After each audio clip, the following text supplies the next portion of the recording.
ప్రధాని మోదీపై సిపిఐ నారాయణ ఆగ్రహం వ్యక్తం చేశారు. కార్పొరేట్ సంస్థలను కాపాడుకోవడానికి మోదీ సమ్మిట్లో అబద్ధాలు చెప్పడం విచారకరమని అన్నారు.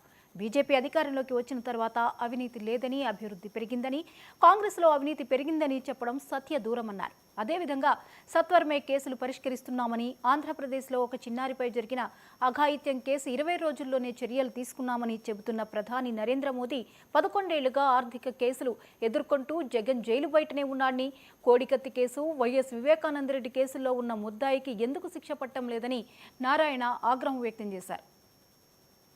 కోట్లు ఉంటే ఇప్పుడు 16 లక్షల కోట్లు అయింది.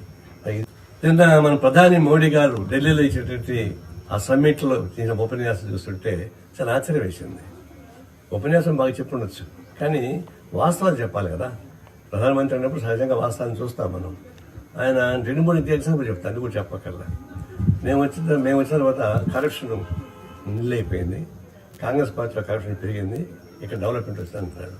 మరి మీరు వచ్చాకనే కదా నిర్మలా సీతారామన్ స్వయంగా చెప్పింది. నిన్న కాక మొన్న 16.5 లక్షల కోట్ల రూపాయలు ఎన్పీఏగా వచ్చింది చిప్స్ ఆమె చెప్పింది. 2014లో 2 లక్షల కోట్లు ఉంటే ఇప్పుడు 16 లక్షల కోట్లు అయింది. మరి ఇదేమైంది?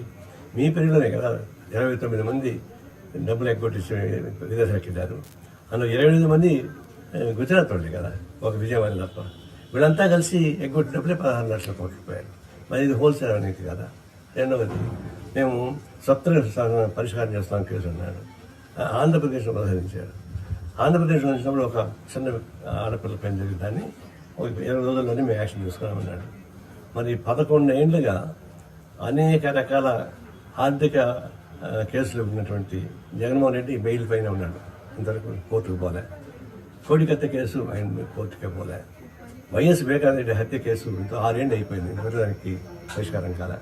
మరి ఇవంతా ఏం చెప్తారు? తర్వాత అస్సాం, గుజరాత్లో జరిగింది కానీ, లేదంటే కాశ్మీర్లో జరిగిన విషయాలు చెప్పారు. ఆడ కూడా బీజేపీ వాళ్ళకి మాత్రం బెయిల్ ఇచ్చి పంపించారు. ఇది ఒకటి. డెవలప్మెంట్ మీద భారతదేశంలో ఉన్నటువంటి మిలీనియర్స్ ఎక్కువ మంది బయటకు వెళ్ళిపోతారని నిన్నే వార్త వచ్చింది ఇక్కడి నుంచి. అంటే వాళ్ళు వెళ్ళడం అంటే సంపద పోయినట్టు లెక్క.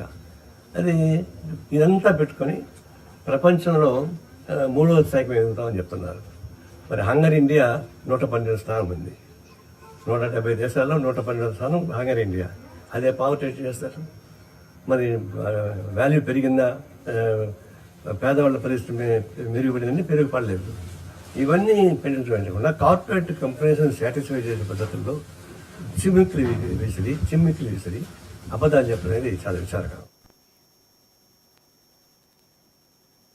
ఏపీ